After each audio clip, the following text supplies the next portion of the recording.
एक छोटे से गांव से राष्ट्रपति भवन तक का सफ़र आसान नहीं था। रास्ते में लाख रुकावटें, मुसीबतें आई, पर कभी भी इनसे हार नहीं मानी और बन गई भारत की पहली आदिवासी राष्ट्रपति। जी हाँ दोस्तों, मैं बात कर रहा हूँ द्रौपदी मुर्मू जी की, जिनका जन्म 20 जून 1958 को उड़ीसा के एक पिछड़े हुए जिले मयूरभंज में हुआ।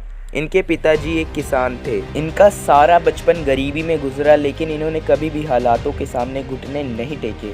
इन्होंने अपनी arts graduation Rama Devi college से पूरी की। शादी के बाद ये एक टीचर बनी और फिर इन्होंने काफ़ी लंबे समय तक टीचरिंग की। फिर इनकी ज़िंदगी में दुखों का पहाड़ टूटना शुरू हुआ, क्योंकि एक दिन इनके बेटे की मृत्यु इनके घर पे हो जाती है। उन्हें सिर्फ लाश मिलती है और पता नहीं चलता कि उनके बेटे की मृत्यु कैसे हो गई है। ये गुत्थी ऐसी की ऐसी ही रह जाती है और कभी भी सुलझती नहीं।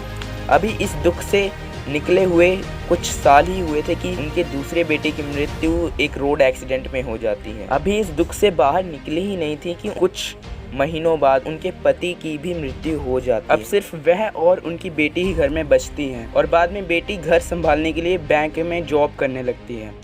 इतने सारे दुख अचानक से आ जाने के कारण वह डिप्रेशन में चली जाती है और इस डिप्रेशन से बाहर निकलने के लिए फिर उन्होंने मेडिटेशन का सहारा लिया। फिर उन्होंने एक नई शुरुआत करते हुए 1997 में बीजेपी को ज्वाइन किया। शुरू में वह रायरंगपुर की चेयरपर्सन बनी और इसी तरह धीरे धीरे संघर्ष करने के बाद 2015 उनके लिए एक टर्निंग पॉइंट बना, क्योंकि वह झारखंड की पहली महिला गवर्नर बनी। गवर्नर बनने के बाद जब वह राष्ट्रपति श्री रामनाथ कोविंद जी से मिलने गई तो उन्होंने कभी यह नहीं सोचा था कि अगली जो राष्ट्रपति होंगी वह वही होंगी। इनके जीवन संघर्ष को देखकर मुझे कुछ पंक्तियां याद आ रही हैं। वह पंक्तियां कुछ इस प्रकार हैं। मैंने मेहनत से हथेली पे लकीरें खींची, वो जिन्हें कातिबे तकदीर नहीं खींच सका। बाकी आप सभी ने इनके जीवन संघर्ष से क्या सीखा, कमेंट सेक्शन में लिखना मत भूलना। जय हिंद, जय भारत।